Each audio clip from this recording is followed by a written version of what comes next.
Assalamualaikum warahmatullahi wabarakatuh.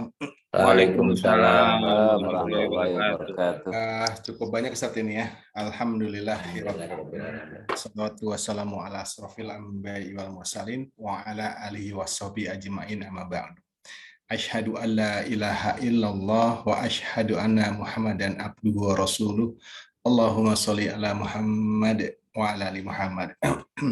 Baik, Ustadz Sam serta teman-teman muslim-muslimah IPB 25, segala puji kita panjatkan, kita haturkan kepada Allah Subhanahu wa taala yang telah memberikan berbagai nikmat kepada kita semua, di antara nikmat iman, Islam, sehat walafiat, dan atas izin Allah pula hari ini kita bisa bertemu kembali pada kajian Rabuan, dan kali ini masuk ke kajian tematik Ustadz ya, yang kedua. Sebelumnya MBA mengkaji bahasa Al-Quran sudah sampai 50 ya Ustadz ya, sampai 50. Sekarang kajian Islam tematik yang kedua menyangkut waris, jadi lanjutan yang minggu lalu.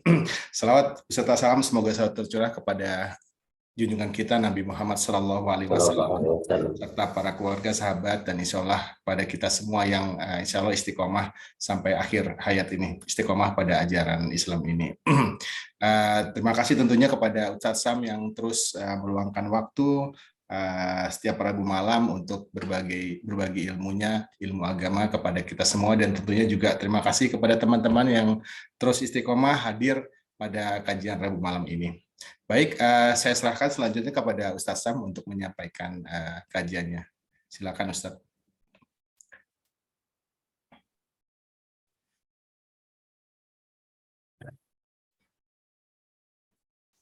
Baik, bismillahirrahmanirrahim. Assalamualaikum warahmatullahi wabarakatuh. Waalaikumsalam. Alhamdulillahilladzi anzala sakinatan fi qulubil mu'minin. Asyhadu an la ilaha illallah wa asyhadu anna Muhammadan abduhu wa rasuluh. Allahumma sholli ala sayyidina Muhammad wa ala alihi wa sahbihi ajmain amma ba'du. Puji syukur kita panjatkan kepada Allah Subhanahu wa taala, shalawat dan salam semoga Allah limpahkan kepada junjungan kita Nabi besar Muhammad sallallahu alaihi wasallam, pada keluarga, sahabat, dan pengikutnya akhir zaman. Kita melanjutkan karena ada permintaan katanya tidak cukup satu pertemuan yang kaitannya dengan mawaris ini. Nanti insya Allah minggu depan kita balik lagi mengkaji bahasa Al-Quran ya. Dan ini juga saya membahas Al-Quran juga kita sebenarnya tematik tapi lebih penekanan ke membahas tafsir dari ayat-ayat yang kemudian saya pilih ya. Saya pilih sesuai dengan tema yang mau kita bahas. Nah, terkait dengan kajian Islam tematik ini, karena kemarin sebenarnya segala garis besar sudah disampaikan, tetapi saya ingin ada penekanan-penekanan karena terkait dengan warisan ini, seakan-akan umat Islam ini tidak punya masalah dengan kait dengan waris, padahal itu justru sangat bermasalah karena ternyata konsekuensi tidak melaksanakan hukum warisan sesuai dengan syariat ini resikonya sangat berat. Jadi makanya saya akan pada malam ini kita akan membahas tentang konsekuensi pelanggaran terhadap hukum waris ini. Jadi iwani rahimakumullah, warisan itu ditegaskan dalam surat An-Nisa itu sebagai faridotan.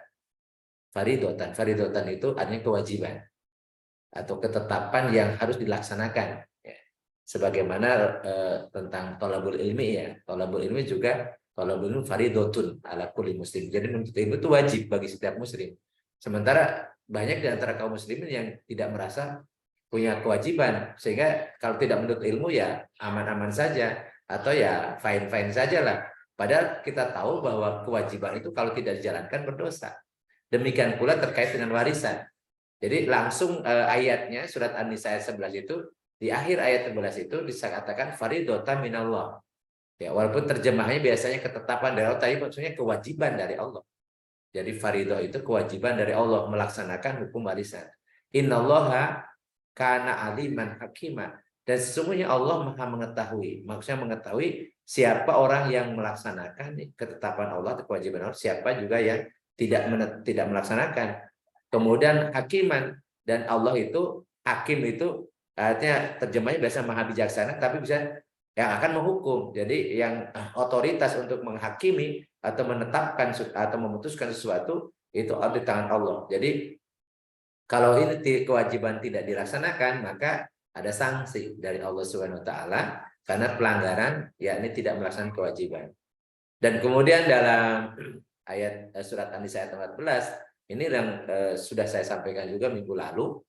Ya, ayat 14 ini kan urutan dari ayat 11, 12 terkait dengan warisan, 13 dan 14. Dari 14 ini mengatakan sangat tegas.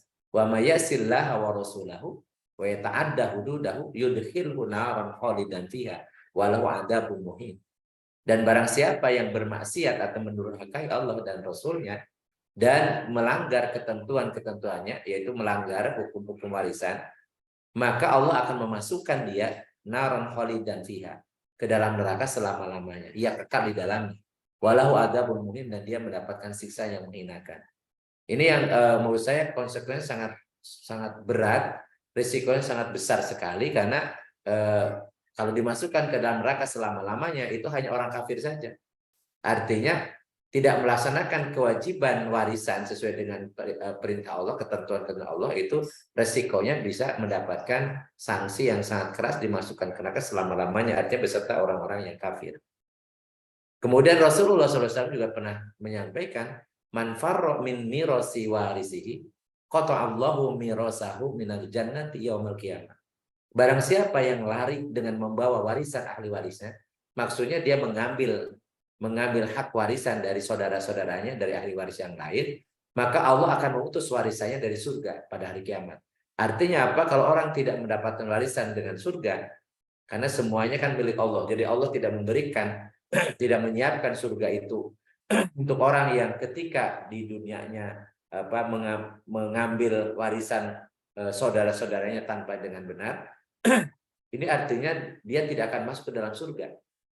Jadi Allah akan memutus warisannya dari surga, artinya dia tidak akan menjadi penghuni surga. Karena hanya orang-orang yang mendapat warisan dari Allah berupa kenikmatan yang abadi, itu hanya orang-orang yang memang dia taat dan dia kemudian oleh Allah diampuni kalau kesalahannya, dan itu adalah orang-orang beriman. Jadi risikonya baik dari ayat Al-Quran atau hadis Rasulullah, melanggar ketentuan hukum waris itu risikonya sangat berat. Nah, bagaimana sih bentuk pelanggaran terhadap waris itu misalnya?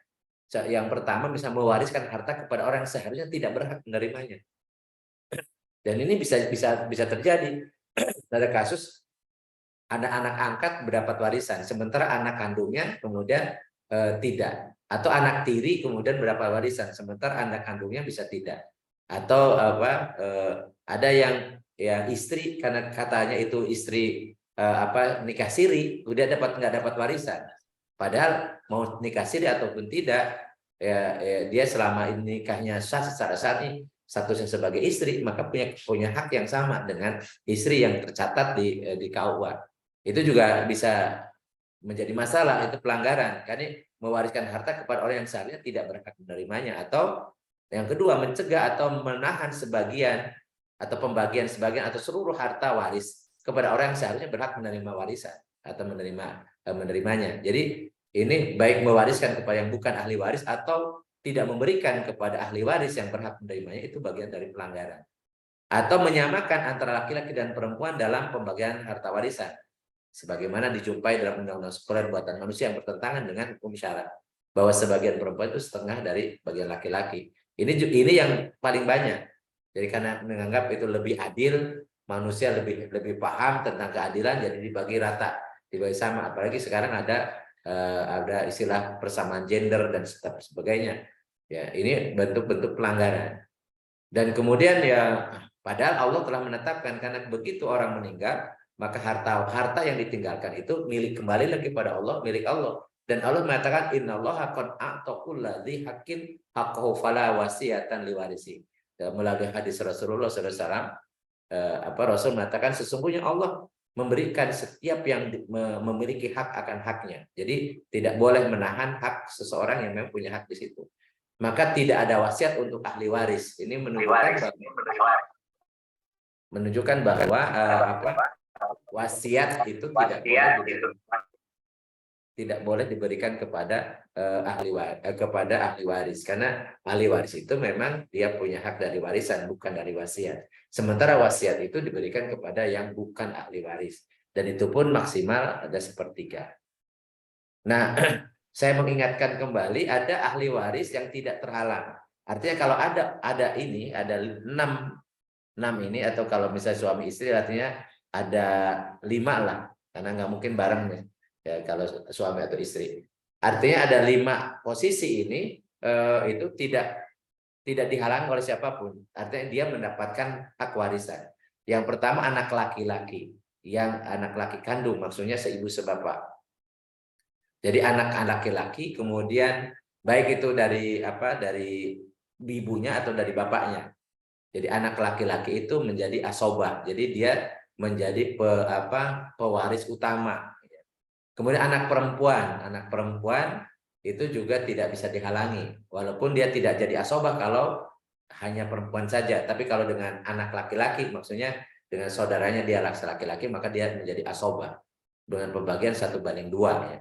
Kemudian ayah dan ibu. Ayah dan ibu ini masing-masing dapat. Jadi dan tidak bersekutu dalam bagian ayah saja atau bagian ibu saja. Ayah dapat bagian, ibu dapat bagian.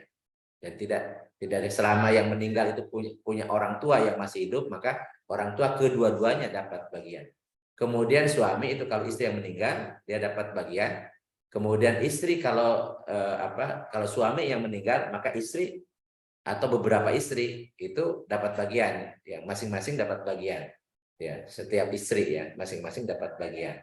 Kalau suami kalau istri meninggal pasti suaminya cuma satu, karena dalam Islam nggak boleh poliandri. Ya, jadi sehingga kalau istri meninggal suami hanya satu ya. Yang dia dilihat dia kalau dia istri yang meninggal itu punya anak, maka dia dapat 1/4. Kalau tidak punya anak dapat 1/4 dari harta warisan yang ditinggalkan oleh istrinya.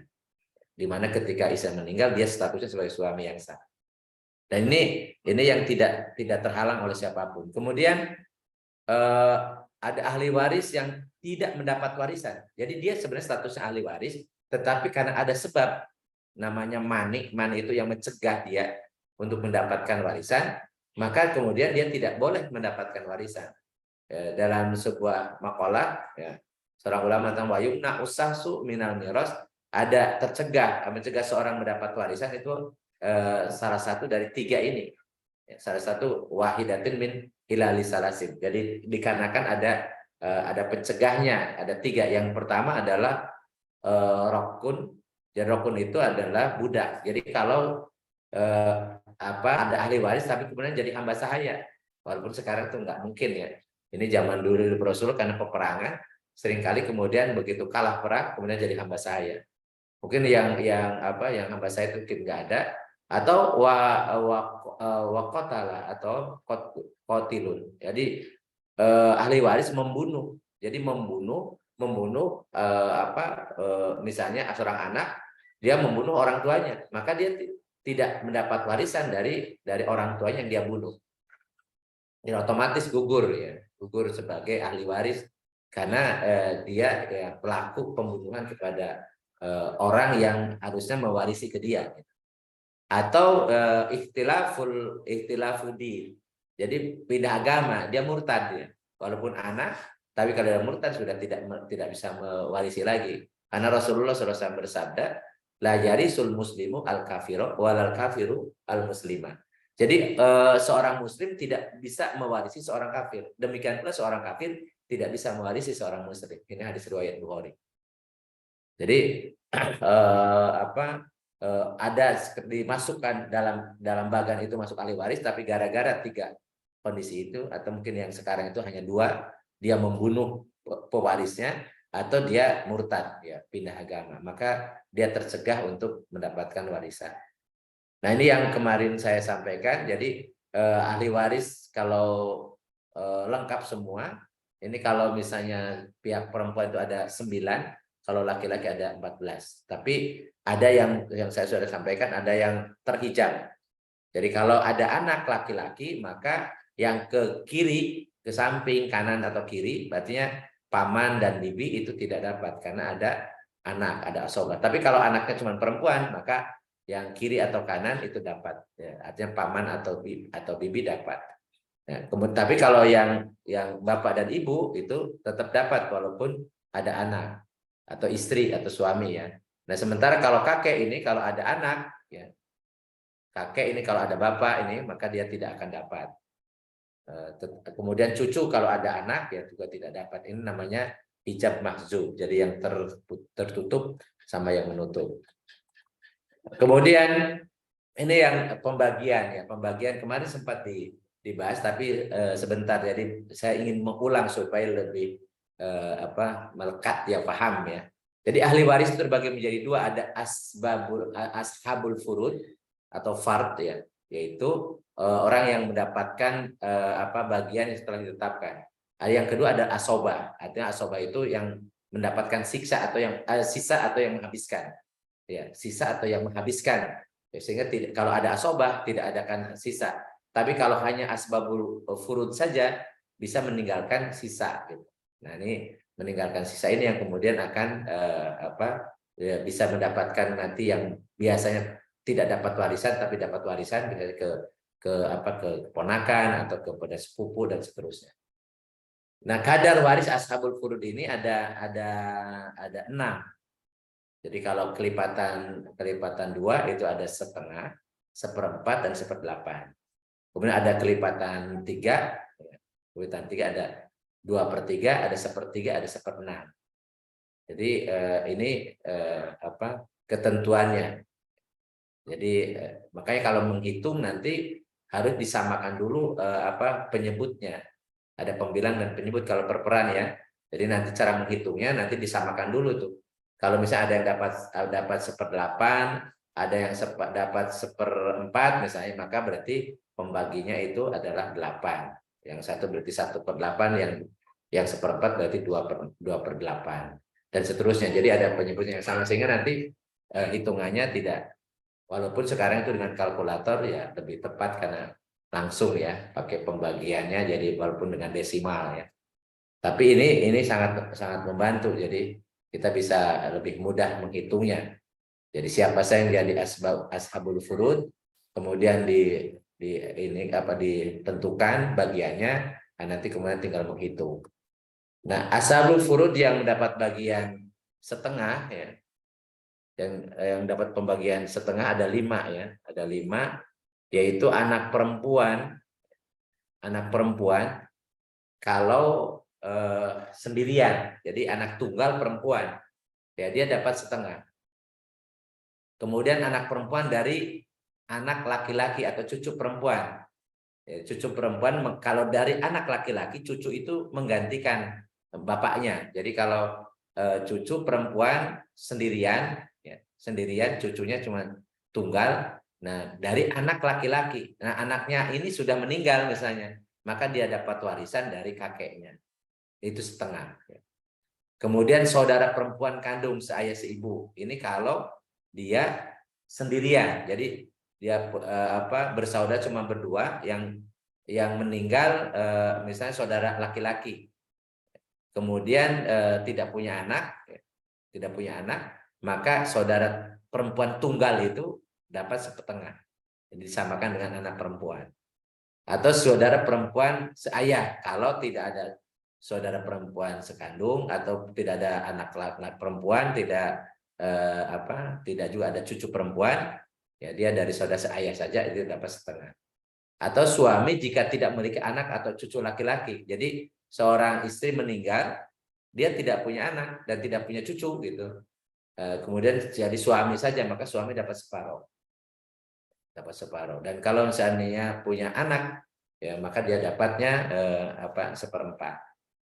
Nah, kemudian asbab furud yang mendapatkan 1/4 itu ada 2. Yang pertama suami jika istri memiliki anak atau cucu laki-laki. Dari anak laki-laki ya, cucu laki-laki dari anak laki-laki. Maka kemudian suami dapatnya 1/4. Kemudian istri ya, atau beberapa istri ya, jika tidak memiliki anak atau cucu laki-laki. Jadi dia dapat 1/4 ya masing-masing. Jadi kalau satu istri ya 1/4. Kalau istrinya 2 berarti masing-masing dapat 1/4. Jadi 2/4 itu untuk 2 istri atau 3/4. Bahkan kemudian bagaimana kalau istrinya 4 dan tidak punya anak dan cucu, ya udah dibagi 4. istri-istrinya gitu ya, kalau ada. Tetapi kalau seandainya bagaimana kalau seandainya nanti bisa istrinya 4 kemudian ada ayah ada ibu gimana ya? Nanti ada yang ada hitungan-hitungan yang berbeda. Walaupun yang beberapa istri ini memang sering jadi polemik, sering jadi polemik karena tadi nanti siapa yang menguasai dan kemudian apalagi di kita itu ada klaim-klaiman ya gonogini dan seterusnya. Biasanya istri yang terakhir yang muda ya dapat jatahnya paling sedikit kalau warisan. Tapi kalau jatah nafkah biasanya paling banyak karena lebih cenderung kepada istri yang muda ya. Itulah dasar katanya karena laki-laki gitu ya. Tapi tidak semua laki-laki seperti itu ya. Jadi istrinya ya kalau satu lebih mudah lah pembagiannya. Kemudian ada asbabul furud yang mendapatkan bagian 1/8 itu istri atau beberapa istri jika memiliki anak atau cucu laki-laki yang termasuk dari ahli waris. Nah kemudian yang dapat 2/3 ini kalau 2 anak perempuan atau lebih dan tidak ada anak ya mayit tidak anak laki-laki. Ya, jadi hanya anak perempuan saja 2 atau lebih maka 2/3 dibagi. Jadi bersekutu dalam 2/3 atau 2 atau lebih cucu perempuan dari garis anak laki-laki. Ya. Jika tidak ada cucu mayit yang laki-laki itu keturunan. Jadi ini menggantikan bapaknya. Jadi anak laki-laki punya anak perempuan saja nggak ada cucu laki-laki 2 atau lebih maka dia bersekutu dalam 2/3 atau 2 atau lebih saudara perempuan kandung seayah ya, seibu jika tidak ada saudara kandung. Ini juga sama kalau tidak ada anak dan seterusnya. 2 atau lebih saudara perempuan seayah jika tidak ada. Ini sama dengan yang tadi yang 1/3 ya. Ya, kondisinya seperti itu. Kemudian asbab furud yang dapat 1/3 ini ada 2 yaitu jika ibu tidak dihijab. Maksudnya ibu tidak ada anak, tidak ada cucu dari garis anak laki-laki, 2 atau lebih saudara kandung baik seayah atau seibu, maka ibu itu dapatnya 1/3. Ya, jika tidak dihijab maksudnya tidak ada anak. Kemudian 2 atau lebih saudara seibu baik laki atau perempuan jika tidak ada ayah atau kakek atau anaknya dari mayit itu. Jadi ini yang 1/3. Kemudian asbabul wurud yang 1/6 itu ibu jika memiliki anak laki-laki, cucu laki-laki atau sebenarnya ada asobah ya ibu dapatnya 1/6. Ya. Kemudian nenek dari garis ibu ya. Kalau tidak ada ibu ya artinya nenek jadi penghalangnya nggak ada. Nenek garis ayah jika tidak ada ibu, 1 atau lebih cucu perempuan dari anak laki-laki ya, dan masih ada 1 anak perempuan kandung yang dapat setengah ya. Kemudian 1 atau lebih saudara perempuan seayah. Ini sudah agak jelimet ini makin. Kemudian ayah jika ada anak laki-laki si mayit atau cucu laki-laki. Jadi ayah itu dapat dapat 1/6 kalau si mayit punya anak atau punya asobah ya di bawahnya. Kemudian kakek jika tidak ada ayah artinya tidak ada yang menghijab. Kemudian saudara seibu baik laki-laki atau perempuan. Nah ini yang kemudian yang kemarin juga saya sampaikan. Jadi besaran bagiannya ya ini ada keterangannya. Jadi mudah-mudahan nanti kalau seandainya ada kasus-kasus ya jadi tinggal dipotkan aja ke situ dan bagaimana cara pembagiannya. Itu saja sebagai lanjutan dari yang kemarin ya. Lebih banyak mungkin kita bisa studi kasus atau tadi bisa share pengalaman atau juga ada hal-hal yang memang perlu kita diskusikan atau ada apa yang perlu ditanyakan beberapa kasus ya.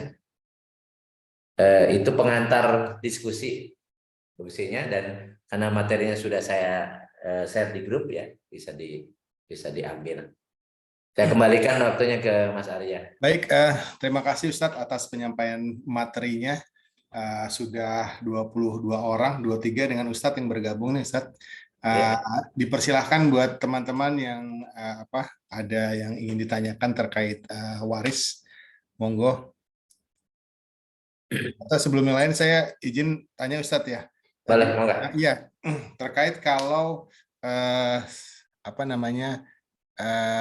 ada seorang bapak nih bapak anak dari seorang bapak gimana ya jadinya? Katakanlah seorang bapak dia meninggal tapi dia masih punya bapak ya. Ustadz ya. Nah, dan dia punya anak perempuan gitu ya. Nah, apakah apabila nanti cucu perempuan kakek dari cucu perempuan ini meninggal, sementara si kakek ini anak dari si kakek ini sudah meninggal duluan gitu Ustadz. Apakah Ya, cucunya ini dapat Ustadz ya? ya. Ini kan sama dengan tadi. Pokoknya Itu cucu dari maksudnya anak nih. laki-laki, cucu Ya, dari anak laki-laki sudah mendapat dapat. bagian. Seperti hanya bagian anak perempuan. Tapi kalau tapi bukan asobah. Tapi kalau cucu laki-laki dari anak laki-laki maka menggantikan anak. Jadi dia mengambil asobah, bukan furud, bukan furud. Jadi ada seorang bapak nih, dia punya kakek. Artinya ketika kakeknya masih hidup, bapaknya udah meninggal. Tapi bapak ini yang meninggal ini punya anak. Ya, ya. Nah, artinya dia sebenarnya kan tidak dapat ahli waris, tidak dapat warisan dari kakeknya karena sudah meninggal kan. Iya. Tetapi dia meninggalkan cucu. Nah, maka cucu dari anak laki-laki begitu kakeknya meninggal, maka dia dapat bagian. Bagiannya seperti halnya ke anak perempuan. Seperti dia mendapat berarti karena misalnya tunggal nih jadi bapaknya ini anak laki-laki tunggal ya. Tunggal misalnya. Maka Oke. dia kalau anak dari bapak ini atau cucunya laki-laki itu menggantikan posisi dia jadi asoba, bisa menghabiskan gitu ya. Tetapi kalau seandainya dia misalnya cucunya hanya perempuan saja, maka dia posisinya seperti hanya memposisikan sebagai anak perempuan dari si kakek itu, atau posisinya sama dengan si bibinya gitu ya. Jadi nanti pembagiannya kalau misalnya ini jadi sama dengan bibinya ya, atau saudara dari ayahnya. Karena cucu itu dari anak laki-laki, itu mendapatkan bagian ya sesuai dengan posisinya. Kalau cucu laki-laki mengambil posisi sebagai menggantikan bapaknya jadi asoba, tapi kalau cucu perempuan dari anak laki-laki mengambil posisi seperti bibinya atau saudara dari bapaknya. Jadi disamakan dengan itu. Ya. Ini untuk kasusnya untuk yang bapak yang meninggal tadi ini Ustadz ya, tunggal gitu atau kalau tunggal ya. Tapi kalau ada Kalau misalnya ada anak yang lain, anak yang lain, maka nanti cucu dari si bapak ini itu memposisikan seperti menyesuaikan gitu ya. Kalau misalnya ada saudara perempuan di situ ya sama dengan saudara perempuan dari bapaknya itu dapat jatahnya. Jadi memposisikan sama dengan posisi saudara. Tapi saudaranya karena dia cucu perempuan jadi posisinya sebagai saudara perempuan. Tapi kalau misalnya cucunya laki-laki nanti memposisikan sama dengan saudara bapaknya yang laki-laki. Jadi tadi cucu dari anak laki-laki itu kalau misalnya duluan meninggal bapaknya ini memposisikan sama dengan menggantikan posisi bapaknya. Seakan-akan dialah ahli waris seperti halnya mungkin paman-pamannya, pak lenya kan gitu ya. Ya.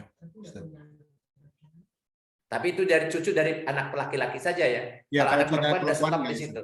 Ya. Dari garis perempuan dari anak perempuan itu sudah stop. Jadi tidak kakek ini tidak bisa mewariskan, nggak dapat ya. Oh. Oke, jadi ya cucu dari anak laki-laki ya apabila si anak laki-lakinya udah meninggal duluan gitu ya sebelum betul. bapaknya ya. Tapi kalau misalnya anak perempuan tapi yang meninggal kakeknya dulu. Nah, si anak perempuan ini kemudian meninggalnya belakangan. Yeah. Maka tadi yang anak perempuan ini kan misalnya harta warisnya belum dibagi. Maka tetap dibagi karena dia pada saat ketika kakek meninggal, dia masih hidup, masih hidup, menjadi ahli waris.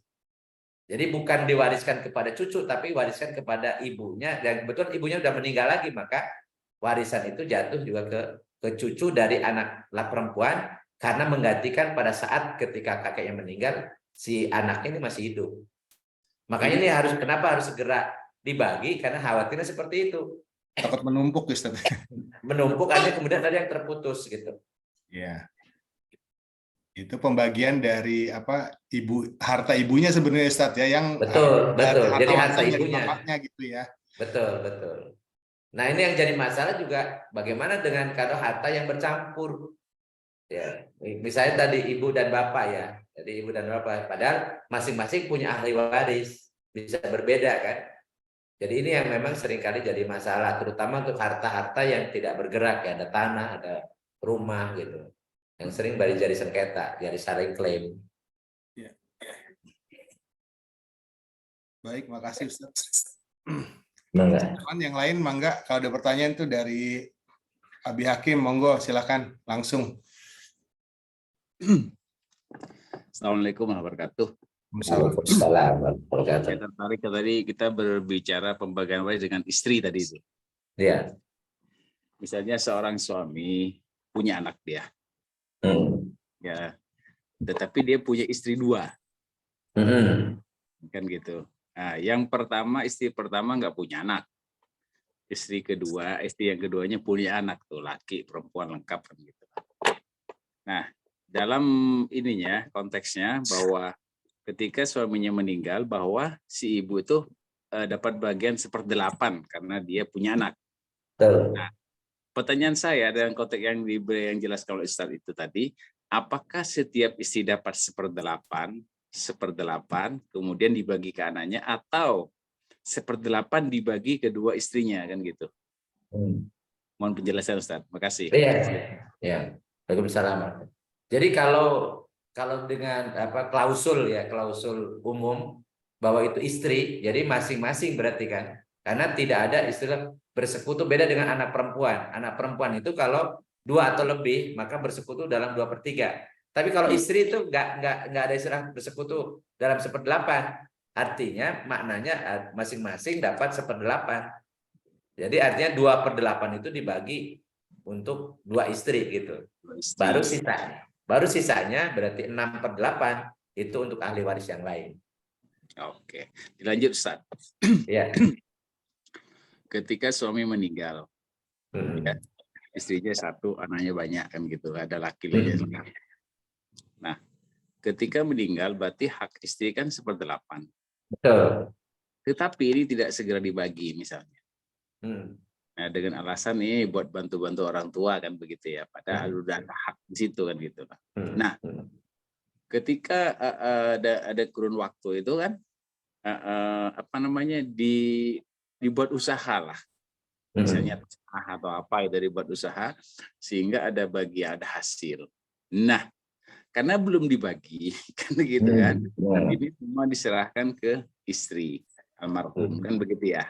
Nah, hukumnya bagaimana satu? Itu kan nggak jelas. Satu sisi segera dibagi biar anaknya segera menikmati, satu sisi ya begitu gitu kan. Tidak segera dibagi. Gimana Ustaz? Iya, jadi ini makanya jadi rumetnya itu karena kalau seandainya seorang sudah meninggal dan meninggalkan harta, kan harusnya langsung harta itu berpindah ke pemilikan. Dan harta yang ditinggalkan itu berpindah ke pemilikannya harus mengikuti hukum waris. Karena Allah yang membagikan. Nah, kalau seandainya itu belum dibagi juga, artinya ada harta yang bukan milik yang mengelola. Sementara kalau mengelola usaha itu kan harus jelas. Jadi kalau misalnya mau dibentuk seperti sirkah, misalnya mudorobah ya. Jadi siapa ashabul mal, siapa sahibul malnya, harus kan jelas gitu. Sehingga pembagi hasil juga harus jelas. Nah, kalau seperti ini kan ada yang investasi hartanya ini nggak jelas nih kepemilikannya punya siapa, sehingga pembagian juga nggak jelas. Nah, ini yang seperti ini yang sirkah yang fasad itu hanya rusak karena di situ akan potensi terjadinya saling klaim. Padahal akad dalam Islam itu harus meminimalisir atau mengantisipasi terjadinya husumat, perselisihan. Jadi biasanya terjadi muncul perselisihan karena tidak beres dari awal. Jadi kalau diklaim ini kan dikembangkan, dikembangkan ini kemudian dari berkembang ini maka kemudian ada keuntungan. Nah, statusnya berapa persen sebenarnya atau berapa sih sebenarnya yang diinvestasikan dikembangkan itu. Nah, ini kemudian akan jadi bermasalah berlanjut. Iya. Itu masih mending kalau kemudian diakui sebagai kemudian ada keuntungan juga walaupun nggak jelas gitu ya. Yang lebih parah lagi dia klaim itu milik dia sendiri. Kemudian dikembangkan jadi berkembang ya. walaupun kadang ya faktanya ini kalau harta warisan yang dikuasai oleh seorang tidak benar, itu bisanya bukan akan untung. Kalau ataupun untung jadi istijroj. Jadi istijroj seperti untung, wow macam-macam, ternyata di ujungnya naudzubillah min dzalik. Jadi justru mendorong dia untuk kemudian semakin jauh dari Allah, kan lebih berat lagi gitu. Iya. Jadi memang ya harusnya dari awal clear dulu, walaupun itu mungkin hitungan karena hartanya memang dalam bentuk misalnya tanah atau bangunan ya tapi hitungannya jelas sehingga nanti misalnya ada saudaranya yang dapat hak, misalnya dia dapat karena ini anak laki-laki dapat asobah, jadi anak perempuan tuh setengah atau 1/2 kan. Ya, kalau dia misalnya ada 2 bagian, ya itu saudara perempuannya berarti dapat 1 bagian. Dia sebenarnya dihitung berapa tuh? Kalau itu dikembangkan berarti keuntungan itu dari tadi setengah dari apa yang dia punyai kan gitu ya. Sehingga dia dijelaskan ini dapat keuntungan ini dari bangunan ini, kemudian disewakan atau dijadikan tempat usaha, dihitung macam-macam, dan itu kan bisa dihitung angka-angkanya ya. Nilai seperti apa, kemudian ini kalau misalnya pembagian hasil berapa persen dan seterusnya. Itu dari awal harus dijelaskan dulu supaya nanti tidak muncul permasalahan. Karena dari permasalahan dengan antar saudara ini kan jadi panjang gitu. Karena bisa hubungan silaturahmi yang putus, dan kalau sudah silaturahmi yang putus, ancamannya lebih serius lagi. Bukan hanya pelanggaran terhadap pewarisan, tetapi ancaman lagi kalau memutus silaturahmi. Ini gara-gara harta warisan, kata Rasulullah, la yadkhulul jannata qati'ur rahim. Tidak akan masuk surga orang yang memutus tali silaturahmi. Kan lebih berat lagi gitu ya. Jadi ancamannya jadi bertumpuk, jadi semakin serius kan gitu ya. Sudah mah pelanggaran dalam pembagian warisan, kemudian pelanggaran dalam kemudian bikin syirkah atau tadi pengembangan harta yang bukan miliknya. Kemudian jadi setelah itu akibat perselisihan ini, konflik ini, kemudian memutus silaturahmi. Kakak dengan adiknya putus, atau dengan pamannya putus, ya, atau dengan keponakannya putus dan seterusnya, ini kan jadi masalah. Makanya jangan sampai secepatnya harus dibagi ya Ustadz ya. Betul itu ya. Memang ya ini kan kebetulan kalau yang sudah lalu kan kita juga nggak bisa ngapa-ngapain nih, orang tua kita dan seterusnya kan. Dan mudah-mudahan Allah mengampuni gitu kan, karena ketidaktahuan, karena ketidaksengajaan atau nggak macam-macam lah gitu ya. Kita juga nggak tahu alasannya. Tapi kan kita ini juga akan bisa menjadi ahli waris, bisa juga kita akan mewarisi kan gitu ya. Betul. Ya, jadi ini harus juga menjadi pelajaran bagi kita, atau kita bisa ngajarkan ke anak kita. Nanti kalau misalnya bapak meninggal atau ayah atau abi meninggal, gimana kalian gitu kan? Harus ini dibagi berdasarkan hukum warisan, kan ini wajib. Jangan sampai nanti itu jadi beban dosa kepada orang tua yang meninggal karena tidak menjelaskan, tidak menyampaikan ilmunya. Jadi kita punya kewajiban ngajarin anak kita kan gitu.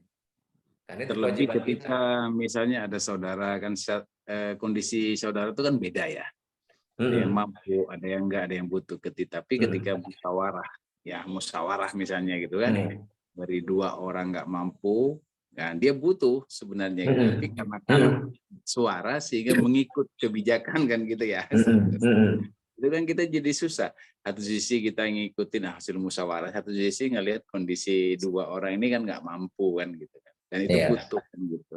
Iya. Nah, jadi gini, makanya kalau misalnya di persaudaraan ya, itu bedakan antara pembagian warisan dengan kemudian karena bentuk perhatian kita ke saudara. Jadi dibagi aja dulu. Apakah itu dalam hitungan rupiah ya, karena misalnya ada rumah, ada tanah yang nggak bisa langsung dibagi, ini dibagi nilainya saja. Kemudian kalau misalnya kita sayang sama saudara kita, jatah saya sekian itu saya hadiahkan atau saya hibahkan untuk adik saya atau kakak saya, itu dikelirkan di dalam musyawarah dan itu dicatat, dan kemudian kalau bisa kemudian memang itu ada disaksikan oleh saudara-saudara sehingga tidak akan jadi konflik. Itu sebenarnya bisa dilakukan, cuman kan kita ini kadang-kadang tadi ewu pakewu atau tadi nggak berani, takut tersinggung, takut macam-macam. Itu sesuatu hal yang sebenarnya tidak boleh terjadi. Kalau menegakkan hukum Islam itu tidak ada istilah ewu pakewu, ya nggak enak gitu kan. apalagi itu kemaslahatan bersama. Jadi dikdirkan aja. Itu sempat dulu ada warga di komplek kita ini ketika seorang meninggal dia ada rumah dan dia tidak punya anak, tidak punya istri gitu ya. Nah kemudian saudaranya yang kemudian mampu kemudian menyampaikan tuh di forum itu, kemudian ada saya di situ. Ustadz, ini rumah ini saya mau wakafkan. Jadi Ustadz atas nama warga sini saya wakafkan. Nah pas dalam prosesnya dia tidak komunikasi dulu dengan saudara-saudaranya. Nah saudara-saudaranya ada yang butuh, nggak bisa kayak gitu Kak. Jadi kan kita juga butuh. Jadi nah, ada kemudian dianulir tuh. Terus saya sampaikan Pak, saya bilang kemudian Pak Dipo Alam ya yang nyampaikan. So, Pak nggak boleh kayak gitu karena ahli warisnya yang meninggal ini bukan hanya Bapak sendirian. Ya, bukan dari Bapak sebagai asobah yang mengambil semuanya, enggak, karena ada saudara-saudara perempuan yang harus di ini. Jadi tetap aja nanti dibagi. Nah, kemudian kalau jatah Bapak kemudian mau diwakafkan, ya monggo silahkan. Tapi harus ada clear dulu karena ini hukumnya harus dibagi dulu kepada ahli warisnya. Ada kemudian ternyata memang seperti itu kemudian dijual dan bagian beliau kemudian diserahkan, jadi diwakafkan.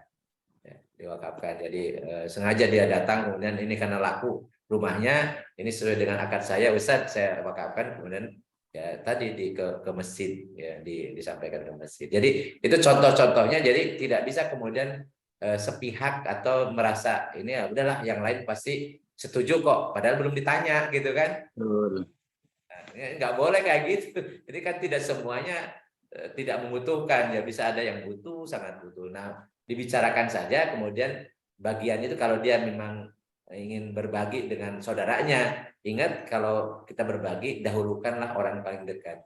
Jadi Rasulullah menyuruhkan kita prioritas kalau kita sedekah, kalau kita bahkan bayar zakat gitu ya, itu ke kerabat dulu, tapi bukan yang wajib nafkah gitu ya kalau zakat. Ya, jadi kepada kerabat yang lebih membutuhkan itu yang didahulukan. Jadi sebelum orang jauh, orang dekat dulu, kerabat dulu. Oke, sip. Makasih. Ya, mangga. Baik, makasih Ustadz. Terima kasih Kang Hakim. Ada pertanyaan lewat chat nih dari Kang Ahmad Taufik. Kang Ahmad Taufik ya. Assalamualaikum Ustadz. Mau tanya, karena waris belum terbagi setelah mendiang Bapak meninggal, dikarenakan ada perbedaan pendapat karena ibu merasa ada andil dalam memperoleh harta dan aset tersebut. Dan ada pendapat kalau nggak salah melalui YouTube bahwa ibu berhak 50% dari harta. Apalagi ada kesepakatan antara almarhum Bapak dan Ibu, walaupun disampaikan pada saat Bapak sudah wafat. Baru sisanya atau 50%-nya dibagi waris.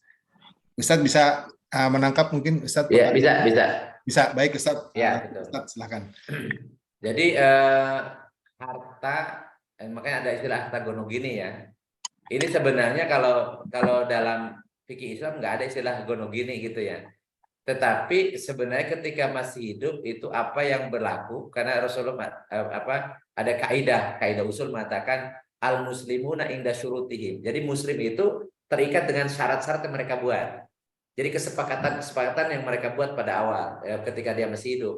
Maka ketika itu misalnya kesepakatan harta yang yang dikumpulkan selama rumah tangga, bukan harta bawaan sebelum menikah ya, tetapi harta memang hasil berdua lah gitu ya. Apalagi kalau misalnya ibunya juga ikut kerja macam-macam, maka itu berlaku asas kesepakatan. Ya. Jadi kalau misalnya dari waktu hidup si bapaknya mengatakan ini separuh-separuh sama ibu, maka itu berlaku. Berlaku artinya memang harta itu separohnya itu milik milik ibu gitu ya. Walaupun kalau sudah dibagi nanti ibu juga dapat juga warisan dari bapak gitu, dari yang separoh lagi. Separohnya. Tapi yang separoh itu karena sudah ada ikrar dari awal ketika masih hidup, maka itu murni milik ibu. Dan ibu kalau ibu masih hidup tidak boleh diwariskan karena masih hidup kan. Ya terserah kalau misalnya si ibu mengatakan mau dibagi, berarti posisinya bukan warisan dari ibu tetapi hibah dari ibu kan gitu. Tapi yang separoh itu mutlak punya ibu. Ditambah misalnya harta yang dibawa ketika sebelum menikah, warisan dari orang tuanya dan seterusnya, atau hasil kerja dia sendiri. Karena ingat kalau dalam Islam itu kalau si istri bekerja dia punya istri. Tapi kalau suami bekerja kemudian ada bagian nafkah untuk kewajiban ditunaikan untuk istri, gitu ya.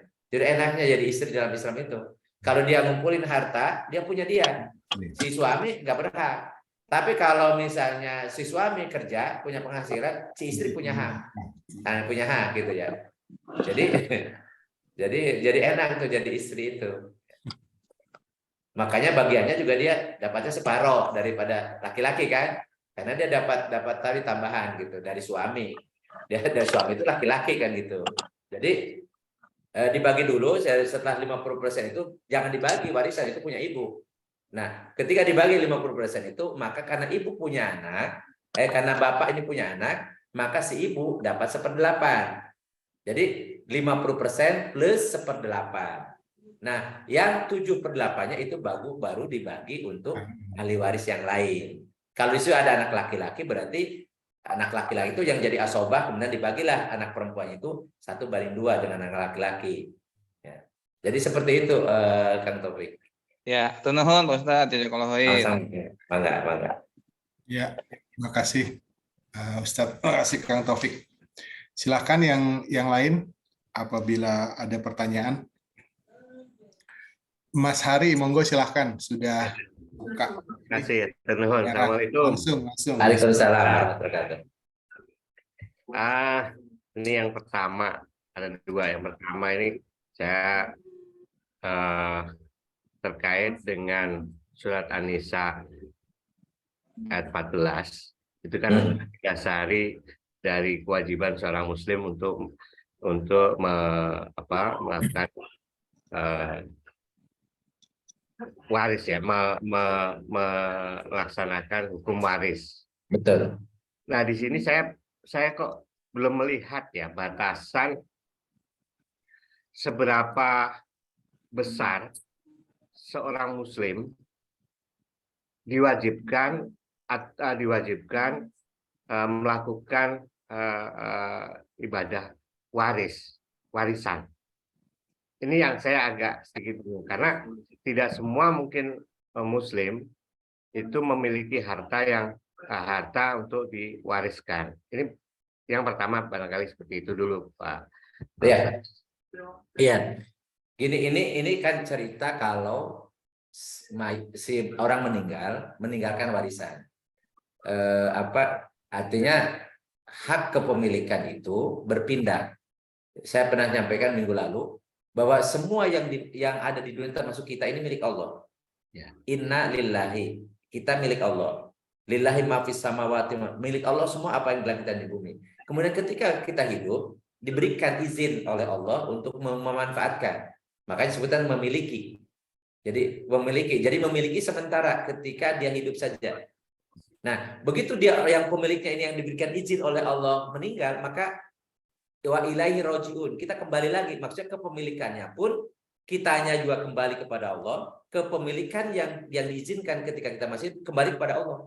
Maka kemudian Allah membagi, karena harta ini harus ada yang memiliki kan, ada yang memiliki. Maka begitu membagi berdasarkan aturan Allah, berarti dia hak menjadi halal bagi ahli waris, gitu ya, bagi ahli waris. Lalu bagaimana kalau seandainya orang ini nggak punya harta yang ditinggalkan, atau karena untuk bayar hutang saja nggak cukup misalnya, ya berarti dia tidak ada sesuatu yang harus dilaksanakan karena nggak ada hartanya. Karena warisan itu kalau memang ada harta yang ditinggalkan oleh si mayit, gitu. Nah, gimana kalau seandainya masih hidup dibagi-bagi? Berarti dia bisa habis ketika hidup, dibagi aja deh. Saya hibahkan aja. Tapi ingat, ketika menghibahkan berarti sudah pindah kepemilikan. Karena harta pemberian, hadiah atau hibah itu menjadi hak milik yang diberi. Jadi kalau misalnya dibagi-bagi ke anak ini supaya tidak jadi masalah lah, udah disamaratakan saja. Atau misalnya ada anak yang memang dia punya kebutuhan lebih, kemudian bapaknya bilang, udah ini yang rumah ini untuk misalnya si bungsu nih, misalnya gitu. Itu harus dari awal ketika masih hidup, dan saudara-saudara harus menyaksikan dan harus ada ridho. Kenapa? Karena Rasulullah wanti-wanti jangan sampai hibah itu menjadi masalah malapetaka bagi anak-anaknya. Karena ada ketidaksukaan, karena ketidakadilan, maka bisa jadi mereka putus silaturahmi gara-gara sayang orang tuanya berbeda. Ada membedakan perlakuan gitu. Makanya hibah itu diperbolehkan asal tidak menjadi masalah di kemudian hari bagi anak-anaknya karena pilih kasih orang tua gitu ya. Jadi itu yang ditekankan. Jadi ketika misalnya masih hidup boleh tuh bagi-bagi, tapi sudah pindah kepemilikan. Ya, kalau sekarang misalnya pindah kepemilikan itu harus dengan akte sertifikat, itu harus diganti nama, pindah nama gitu. Ya, mudah-mudahan anaknya ini anak soleh sehingga kemudian begitu dipindah namakan, jangan sampai kemudian orang tuanya yang masih hidup ditelantarkan, dititip ke panti jompo. Nah, itu jadi masalah. Padahal dia orang kaya kan gitu ya. Ya. Baik, Kurang lebih seperti itu. Ada boleh nanya lagi ya? Siap. Ada case misalnya begini. Seorang duda punya anak, menikah lagi dengan janda sudah punya anak. Kemudian hasil pernikahan ini dia punya anak. Kemudian si duda ini dia meninggal. Maka yang didulukan anak dari yang sebelumnya dengan istri yang sebelumnya atau anak dari istri yang katakanlah yang kedua ini setelah bertemu nih, dua-duanya janda dan duda ini sama-sama bawa anak, menikah dan dia punya anak lagi, kemudian dia menikah. Ya, yang meninggalnya bapaknya ya, suaminya. Jadi suami, makanya anak tiri bukan ahli waris. Anak tiri bukan ahli waris. Anak tiri bukan ahli waris. Ya, jadi anak sampur disebutnya ya, kan anak orang lain ya mah, ya kan? Anak walon. Nah, ya. Kemudian anak yang dari istri yang awal itu posnya anak kandung kan? Ya. Kemudian anak dari istri yang baru, ya. Itu anak kandung, itu posisinya sebagai anak. Jadi kalau seorang ayah, seorang suami meninggal, maka semua anaknya, mau dari istri pertama, istri kedua, istri ketiga, mau dari istri siri, itu semuanya selalu sebagai anak, sebagai ahli waris. Nah kemudian kalau istri yang dapat bagian adalah istri yang ketika meninggal statusnya sebagai istri yang sah. Ya. Mau dinikahi pakai KUA atau nikah siri juga itu sama saja statusnya sebagai istri. Itu dapat warisan gitu. Sehingga di sini tidak ada yang mana didahulukan. Karena statusnya anak ya mau dari istri pertama, istri kedua, istri ketiga, statusnya sebagai anak. Dan kalau anak laki-laki ya anak laki-laki barisi bapak ini kan anak laki-laki. Jadi dia dapat ini, makanya kalau anaknya misalnya dari 3 istri itu anaknya 10 misalnya ya. Dari situ ada anak laki-laki, maka mereka semua bersekutu dalam dengan 10 orang itu. Di mana pembagiannya anak perempuan dapat 1 bagian, anak laki-laki dapat 2 bagian. Sementara si istri karena suami yang meninggal ini punya anak, maka si istri yang statusnya sebagai istri dia dapat bagian 1/8. Sedangkan anak tirinya yang dibawa oleh si ibu ini itu tidak dapat bagian karena bukan ahli waris. Ya, gitu Mas. Baik, makasih. Satu lagi boleh? Boleh, mangga. Ada barangkali begini, ada misalnya ketika ahli waris ini mendapatkan waris dari seorang ayahnya, kemudian dalam perjalanannya baru diketahui bahwa ayahnya itu memiliki hutang. Memiliki hutang. Itu diketahui setelah sekian lama si anak ini menerima warisan. Kemudian ini kan menjadi kewajiban anaknya untuk melunasi hutangnya. Betul. Ketika itu harta waris tadi akhirnya dijual untuk melunasi hutang orang tuanya. Ya. Nah ini status waris tadi seperti apa? Apakah orang tuanya ini memang sudah melaksanakan kewajibannya dalam menjalankan hukum waris atau belum? Ya, gini, kalau warisan itu, harta warisan itu setelah dibayar hutang-hutangnya dari si mayit. Kalau pas ketika pembagian tidak diketahui itu hutangnya, karena nggak ada yang menyampaikan bahwa si mayit itu punya hutang gitu ya. Itu sudah terlanjur dibagi.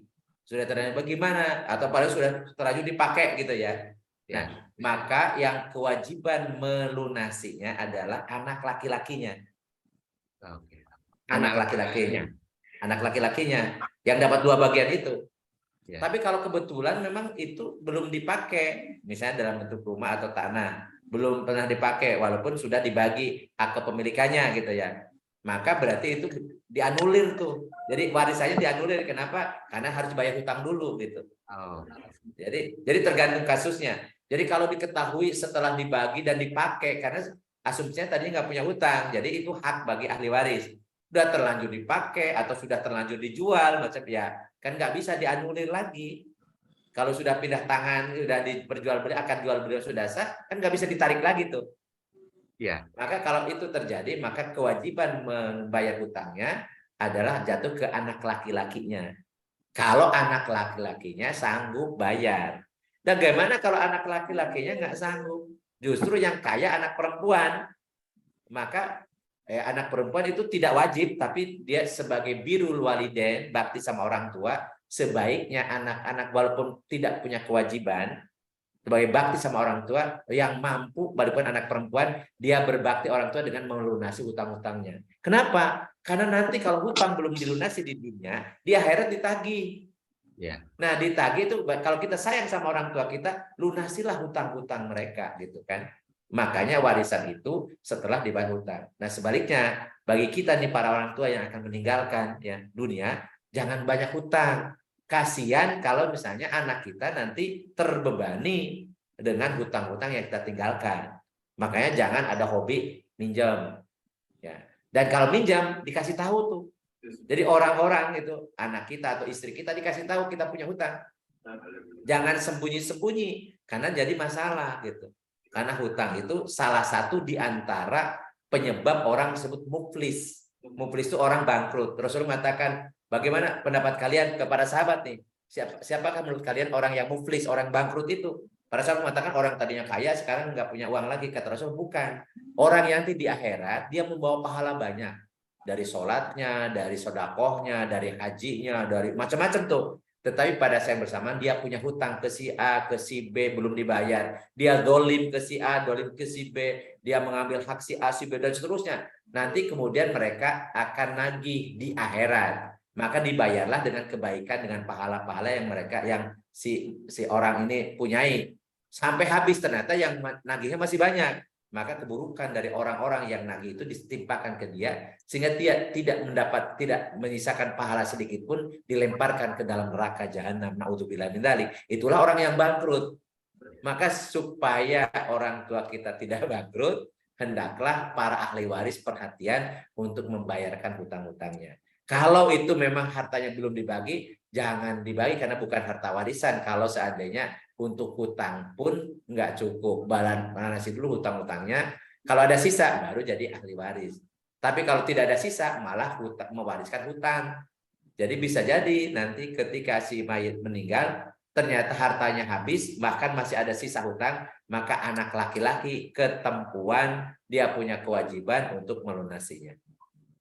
Ya itulah keadilan Allah. Makanya anak laki-laki dapat 2 bagian, anak perempuan dapat 1 bagian. Karena apa? Karena ketika kewajiban itu ditimpakan kepada anak laki-laki. Atau misalnya meninggalkan ibu sudah tua. Nah, ibunya kan tidak bisa nyari nafkah, maka menafkahi ibu yang ditinggalkan oleh bapak itu kewajiban anak laki-laki untuk menafkahinya. Bagi anak perempuan tidak wajib, tapi sebagai bakti mestinya anak yang solehah akan berusaha untuk menyenangkan, untuk memenuhi kebutuhan ibunya kalau dia sanggup. Apalagi kalau dia tahu bahwa saudara laki-lakinya tidak sanggup, untuk kehidupan keluarganya juga susah gitu ya. Maka sebagai anak soleha yang bakti sama orang tua, dia tidak mengatakan kan bukan kewajiban saya, nggak seperti itu. Sebagai bakti sama orang tua, dia ingin menyenangkan ibunya karena di telapak kaki ibulah itu udah surga gitu ya. Karena sering terjadi seperti itu, karena menganggap tidak wajib. Udahlah, berarti kan saya nggak wajib, biarin aja. Ya. Padahal saudaranya nggak sanggup gitu ya. Jadi dia membiarkan itu menunjukkan bahwa dia bukan putri yang solehah gitu. Dan biasanya memang yang intinya biasanya orang tua yang ditinggalkan, misalnya orang tua perempuan ya atau laki-laki, biasanya lebih memang suka di anak perempuan daripada di anak laki-laki, karena laki-lakinya keluar rumah terus berhadapan dengan mantu. Syukur kalau mantunya bager gitu. Nah kalau mantunya pika sebelen repot. Pak Ustadz, berarti pertama tadi itu yang dilakukan orang tuanya kaitannya dengan mewariskan harta dianulir ya. Dianulir kalau barangnya masih belum dipakai ya, dianulir. Jadi itu Ya. dibayar untuk bayar utang. Iya, untuk bayar utang. Artinya Ya, tidak ada tindakan orang tuanya melakukan waris ya. Ya, karena gini, kalau yang sudah meninggal kan tidak akan dibebani. Yang dibebani nanti membagi waris itu yang masih hidup, yang membaginya. Jadi kalau orang yang meninggalnya itu ya serahkan aja sama orang hidup gitu. Bisa Makanya apa, Ustaz? Udah meninggal. iya, makanya kita juga kan bisa jadi nih, kita juga bisa pewaris yang kemudian membagi bukan berdasarkan Allah, atau kita yang nanti akan mewarisi. Kita punya kewajiban menasehati anak-anak kita agar nanti kalau seandainya ada harta yang ditinggalkan ketika sudah meninggal, bagilah sesuai dengan hukum Islam. Jadi sebagai ilmu yang bermanfaat ke anak-anak kita. Baik, terima kasih Pak Ustadz. Mangga Mas. Baik, terima kasih Mas Hari. Pertanyaannya ini Ustaz semakin bervariasi ya kalau waris. Dan kita masih punya 2 pertanyaan di chat, saya bacakan Ustaz dari Mbak Yati. Assalamualaikum Pak Ustadz, suami saya sudah meninggal dan anak kami 3 orang putri semua. Mohon pencerahannya bagaimana pembagian warisnya, karena yang saya ketahui kalau anaknya putri semua ada bagian hak untuk orang tua dan saudara kandung suami yang meninggal. Mohon penjelasannya, jazakallah khair. Mangga Ustaz. Ya. Jadi suami meninggalkan anak. Anaknya lebih dari 1 ya. Jadi ibu dapat 1/8. Jadi istri dapat 1/8. Kemudian anak itu bersekutu dalam 2/3. Jadi kalau jadi penyebutnya berapa itu ya? Jadi 3 ada 2/3 plus 1/8. 24. Per 24 ya. 24 berarti KPK. Ya ada KTK gitu kan. Nah, itu ada sisa kan? Nah, sisanya itu yang asobahnya ini yang menghabiskan adalah saudara dari bapak, dari yang meninggal, saudara laki-laki. Itu kalau ada saudara laki-laki berarti nanti saudara perempuan bersekutu dalam pembagian nanti paman atau Pak Ade atau Pak Ale. Nanti ada bibi-bibinya masuk di situ dengan komposisi 1/2. Paham nggak ya? Mudah-mudahan paham. Jadi istri bapak meninggal, dia punya anaknya perempuan semua. Tapi lebih dari kalau satu orang 1/2 ke tengah ya. Tapi kalau lebih dari 2 atau lebih itu 2/3. Istri dapat 1/8 karena punya anak. Jadi 1/8 tambah 2/3. Ada sisa. Nah, sisanya itu namanya asobah. Untuk siapa? Untuk paman. Jadi saudara dari si mayit. Saudara dari si bapak. Ini kalau di situ ada saudara laki dan saudara perempuan, maka digabung ya semua saudara-saudara itu dalam sisanya itu. Dengan komposisi nanti 1/2. Yang perempuan dapat 1 bagian, yang laki-laki dapat 2 bagian. Yang 2/3 tadi buat yang putrinya itu 3 ya Ustaz ya? Iya. 2/3 dibagi 3 gitu ya, 2/3 itu ya? Ya kalau misalnya 2/3 dibagi 3 iya. Jadi nanti setelah dikurangi 1/8 Ustaz. 2/3. Iya, karena istri kan nggak terhalang, nggak terhijab. Jadi anak setelah dikurangi 1/8 berarti 2/3 7/8 ya. Ya, 2/3 itu berapa per 8 tuh? Dari 7/8 ya. Bisa dilanjut Ustaz? 2/3 dari 7/8 ya Ustaz ya. Iya, jadi 2/3 itu kan dipakai misalnya 24 ya. Jadi 8 kali 2 16/24 ditambah 1/8. 1/8 itu berarti 3/24. Jadi kalau 16/3 berapa tuh? 19/24. Ada sisa kan? 5/24 ya. Sisanya 5/24. 5/24 itu asobah untuk paman. Paman ya. Bisa paman ada ya. Paman dan bibi di situ bergabung. Ibunya Mbak Yati silakan langsung mungkin nih Mbak Yati ya. Terima kasih Pak Ustadz. Kalau bapaknya suami saya masih ada, apakah itu juga kan termasuk asobah? Enggak. Oh iya, enggak gini. Kalau bapak masih ada bapak. Bapaknya suami. Bapak dari kalau bapak berarti kan iya jadi asobah dia. Bapak mertua saya. Iya, jadi asobah. Iya, jadi berarti saudaranya nggak dapat, jadi langsung ke bapak. Langsung ke Bapak. Oh, Ya. berarti yang sisanya itu Yang 5/24-nya 5 itu per punya 24 Bapak. itu Punya bapak. punya Punya Bapak. Bapak. Iya. Jadi Karena tidak nggak ada punya ke anak laki-laki. adiknya suami. Nggak dapat karena terhijab oleh Bapak. Bapak itu Oh kan iya. kalau ke bawah jadi anak, ke atas kan Bapak, gitu kan? Ya. Jadi Oh, nanti urutannya kan yang tidak terhijab itu, yang tidak terhijab. Kalau saudara kan bisa terhijab. iya. Baik. Berarti ya, terima kasih banyak Pak Ustadz pencerahannya. Sama-sama. Iya. terima Assalamualaikum kasih. warahmatullahi Waalaikumsalam. Kalau dengan contoh bisa jadi lebih jelas Ustadz ya. Ada cara. Iya. Ini ada satu lagi Ustadz dari Mbak Nova. Maaf mau bertanya, jika harta atas nama ibu dan ibu meninggal lebih dahulu, apakah saudara ibu menjadi ahli waris? Ibu memiliki saudara-saudari satu ayah dan memiliki saudara-saudari satu ibu, anak 5 orang perempuan semua. Ya. Ustadz, bisa Jadi harta ibu dan ibu meninggal lebih dulu dari siapa ini? dari bapaknya mungkin ya, Mbak Nova ya. Ya. Ya, jadi harta kalau pokoknya intinya harta dari ibu lah, artinya tidak bicara tentang ayah ya. Jadi harta yang memang dimiliki oleh ibu atas nama ibu, kemudian ibu meninggal. Nah, ibu meninggal itu kemudian apakah saudara-saudaranya? Jadi dilihat dulu, ibu ini punya anak, kebetulan anak perempuan semua itu kan 2/3. Nah, kemudian ibu ini punya suami enggak waktu meninggal? Kalau punya suami maka suami dulu ya, suami dulu. Jadi suami dapat seperempat. Punten Ya. Ustadz, itu di bawahnya masih ada penjelasan dari Oh ya. Oh ya, masih bingung. Jika yang bekerja ayah, semua harta atas nama ibu. Apakah harta tersebut berarti milik ibu sehingga ketika ibu meninggal menjadi harta waris untuk menjadi harta waris untuk ayah dan anak-anaknya? Ya iya. Jadi makanya ini yang kalau kepemilikan itu kan apa yang tercantum di dalam akte gitu ya, surat gitu ya. Makanya ini hati-hati juga, jangan sampai karena dominan ibunya jadi si ayah tidak punya harta. Padahal harta itu hasil jerih payah si ayah. Ini kan jadi ini kedoliman bagi ibu-ibu. Mohon maaf kalau saya. Ya, karena kalau pembuktian dimanapun kalau itu sudah atas nama seseorang, maka itu ya milik dia kan gitu ya. Iya kan?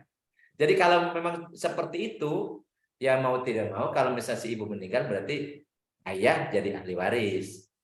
Ya, ahli waris karena ibu yang meninggal itu punya anak, maka ayah dapatnya seperempat.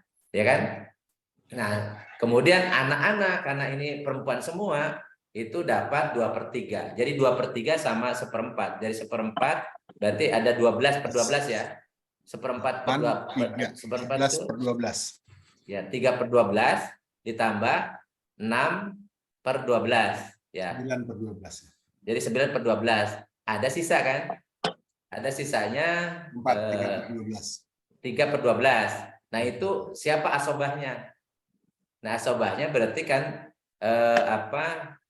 dari si ibu ini apakah ada ayah ke atas atau ada saudara seibu sebapak, artinya kalau dari ibu berarti saudara laki-laki dari si ibu. Kalau ada saudara laki-laki dari si ibu maka dia jadi asobah. Jadi menghabiskan sisanya ada 3/12. Ya seperti itu. Tapi karena tadi kan atas nama ibu ya berarti milik ibu. Jadi tapi ayah yang masih hidup ya dapat warisan. Iya. Ya, dapat warisan.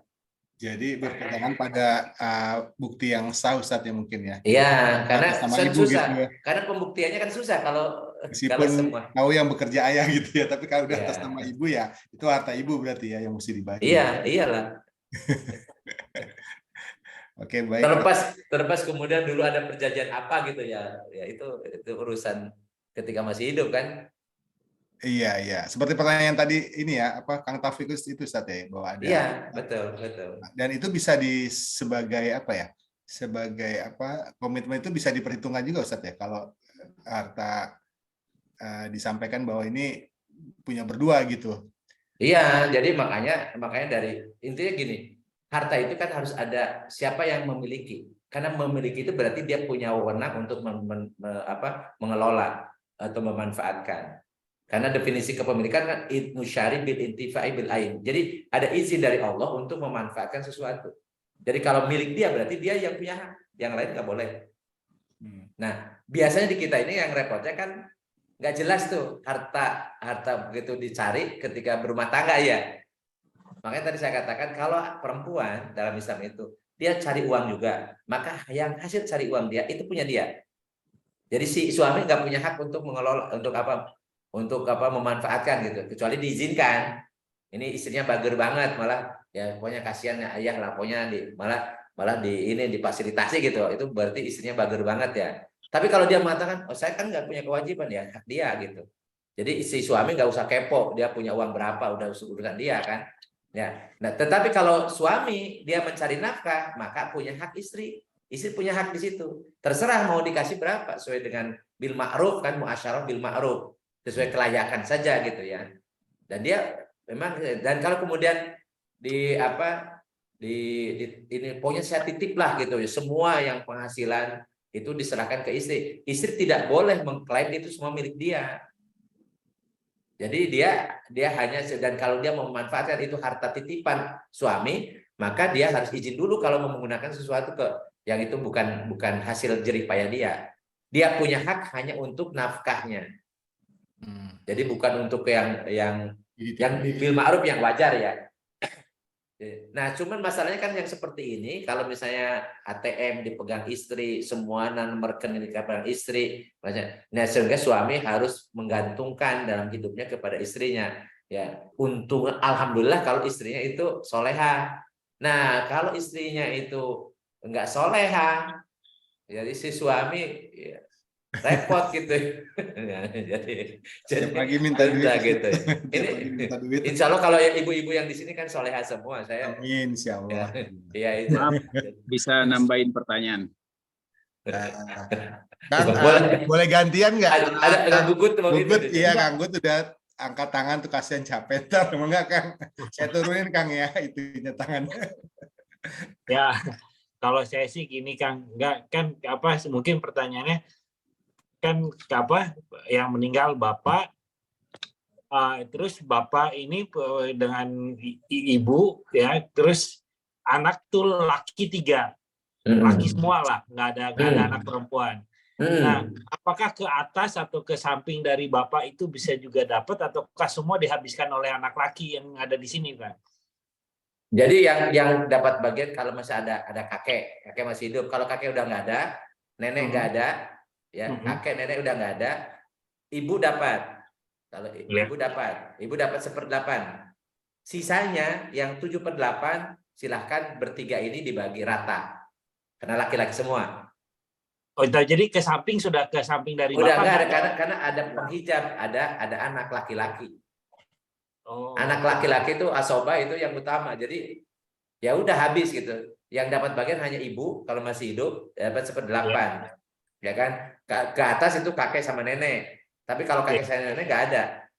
Kalau udah meninggal ya udah putus kan? Ya. Nah, jadi maka sisa dari si ibu itu ada untuk anak-anaknya yang 3 orang ini. Jadi 7/8 dibagi 3. Oh, jadi simple. Jadi itu sangat, kalau kayak gitu simple banget ya Kang ya, kalau ada gitu. Oh, betul. Okay. Dan tadi si paman, saudara-saudara dari bapak nggak bisa. Kan saya saudaranya ada anaknya. Ya, Kecuali kalau anaknya perempuan semua. Kalau anak perempuan pasti ada sisa kan? Karena anak perempuan itu 2/3, ibu dapat 1/8, anak perempuan dapat 2/3. Maka pasti ada sisa. Nah, sisanya itu untuk saudara si bapak, baik Pak Ade atau Pak Le. Atau bibinya bergabung di situ lah. Jadi sisa itu. Itulah makna asobah itu. Makanya penting itu tadi, mana yang furud, ashabul furud, mana yang asobah. Jadi mana yang wajib tidak terhalang, mana yang terhalang. Itu dapat bagian kalau Kalau yang apa, yang intinya nggak ada, maka dapat dapat siga gitu. Oke. Gitu. Nah, Ya. sekarang kalau yang dari ibu nih, Kang. Jadi kan ibu nih dapat, anggaplah ibu punya warisan dari nenek. Kasarnya Betul. gitu. Ya. Nah, terus bagaimana kalau anggaplah secara apa namanya, notaris itu sudah dibagilah, kasarnya udah jelas ibu dapat seberapa. Nah, terus ibu meninggal, kasarnya gitu. Misalnya ibu meninggal, nah yang tadi diwariskan dari notaris itu, apakah itulah bisa jatuh lagi ke anaknya atau gimana itu, Kang? Itu gimana? Yeah. Apakah dari situ harus lari lagi ke saudaranya atau gimana gitu, Kang? Nah ini hebatnya anak laki-laki ya. Jadi si ibu ini meninggal, bapak udah nggak ada, kakek nenek udah nggak ada, adanya saudara gitu, artinya paman sama bibi lah ya gitu, dari ipak ibu ya. Tapi dia punya anak laki-laki. Jadi anak laki-laki yang 3 ini itu mengambil semua harta yang diwariskan oleh si ibu. Jadi tidak ada bagian. Kenapa tadi? Karena anak laki-laki itu asoba. Dia ngambil semuanya, gitu kan? Dibagi 3 jadi ya. Oh gitu, ya oke. Ya oke, gitu aja, Kang. Maka hatur nuhun pisan yeuna, Kang. Sama-sama. Ya, Assalamualaikum warahmatullahi wabarakatuh. Waalaikumsalam. Boleh kali satu lagi.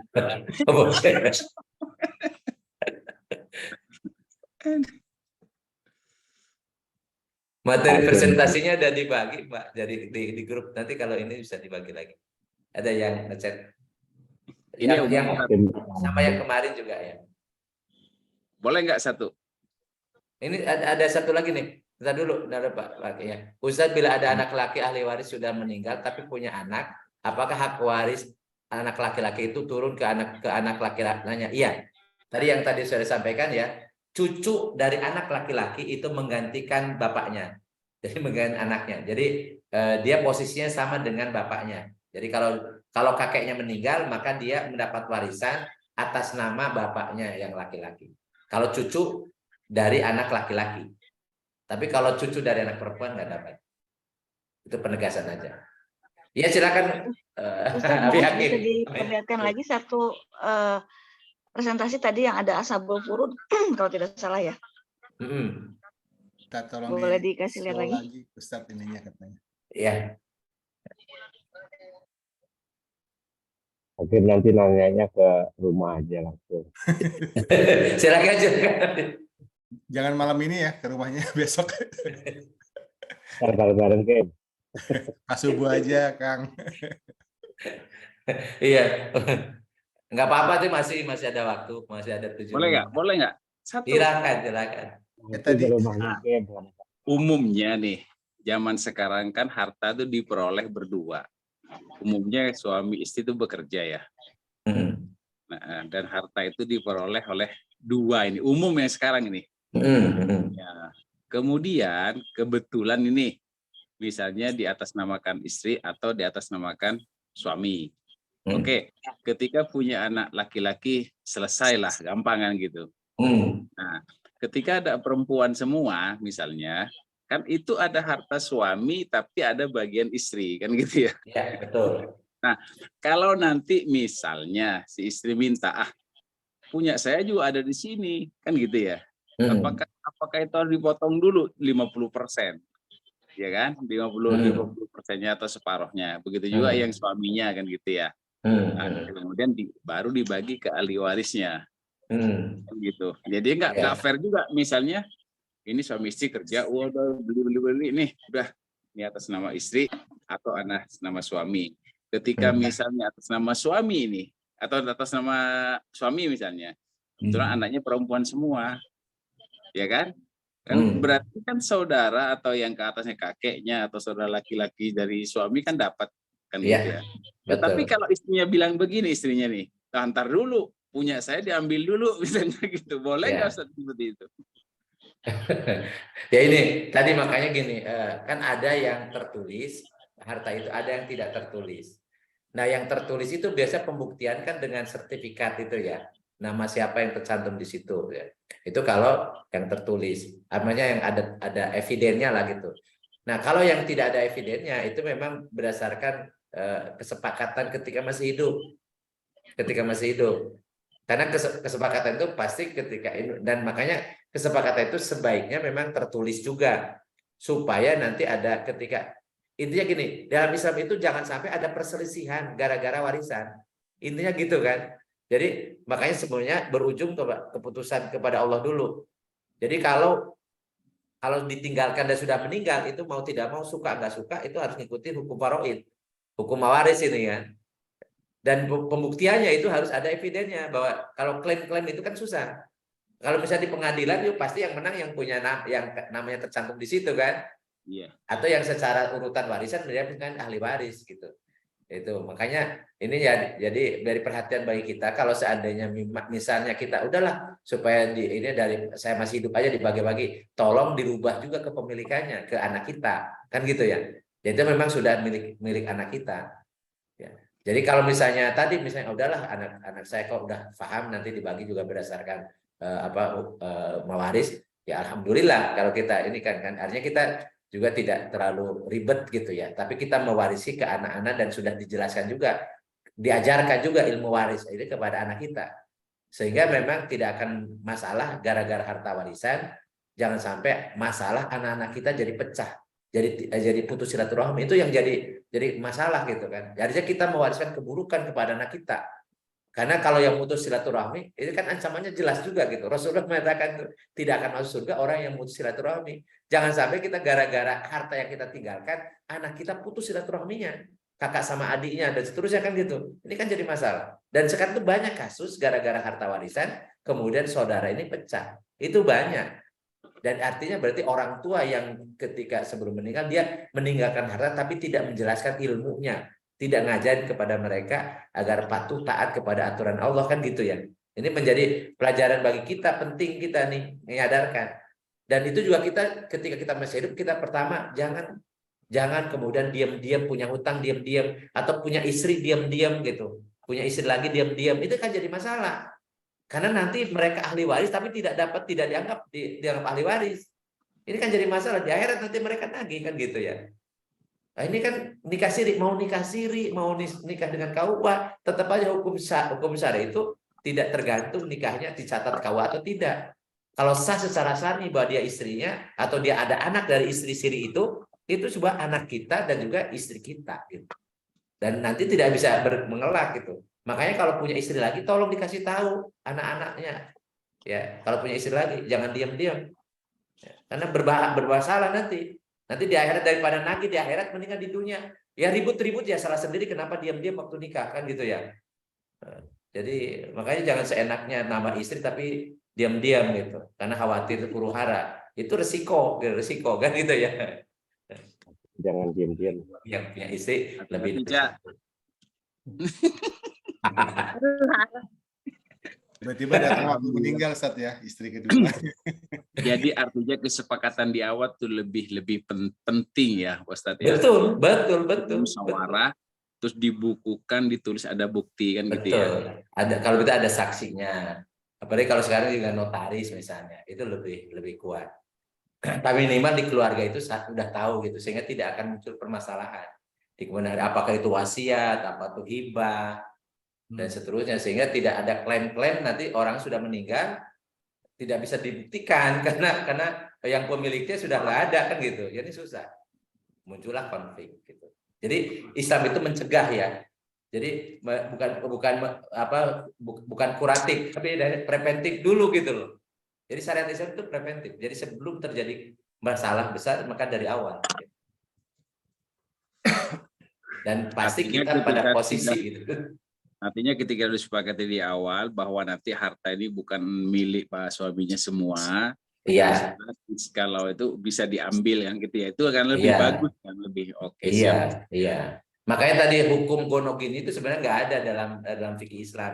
Tetapi kalau misalnya itu sudah terjadi dan sesuai dengan adat kebiasaan, ada hukum ini, maka itu berlaku. Artinya ketika masih hidup mereka sudah menyatakan bahwa ini masing-masing jabat ada separuh-separuh ya 50-50 misalnya, ya itu berlaku. Karena tadi al-muslimuna inda syurutin. Jadi muslim itu terikat dengan apa yang mereka sepakati, syarat-syarat yang mereka buat. Jadi karena itu jadi mengikat. Ya sudah seperti itu. Kecuali kalau dari awal ya itu memang hak milik misalnya suami, sedangkan nafkahnya kan sudah diberikan kepada istri, ya. Ya, kemudian yang semua yang tinggalkan ya apa, dan itu juga atas nama suami, maka itu ya tidak bisa kemudian dibuat gonong gini dulu gitu. Karena dan balik lagi tadi hukum Islam tuh hukum asalnya nggak ada istilah gonong gini. Begitu orang meninggal misalnya atau cerai, ya sudah sesuai dengan harta yang mereka bawa masing-masing. Jadi makanya bagi istri ya, istri itu semua yang dia peroleh ketika kerja, kemudian ini kan, ya itu hak dia. Sementara kalau suami bekerja, dia harus punya kewajiban menafkahi, sehingga ada harta istri itu yang ada di harta suami. Karena hak dia dinafkahi kan itu. Tapi kalau di harta istri, suami tidak punya hak. Jangan dibalik gitu ya. Dibalik istrinya suruh kerja, ya dia ongkang di rumah, kemudian semua penghasilan istrinya diambil sama dia. Ada TKW ke sana, gajah ke sini, suaminya nikah lagi sama orang lain. Harta dari istrinya itu kan jadi berat banget di akhirat itu. Udah dosanya dia tidak nafkahi istri, istrinya suruh kerja padahal tidak punya kewajiban, dia sendiri tidak melaksanakan kewajiban mencari nafkah. Wah, suami kayak gini mah udahlah neraka kan. Mudah-mudahan di sini nggak ada ya. Nggak boleh ada ya. Nggak boleh ada. Baik Ustadz. Punya istri satu aja bangkrut, Kang. Gimana dua?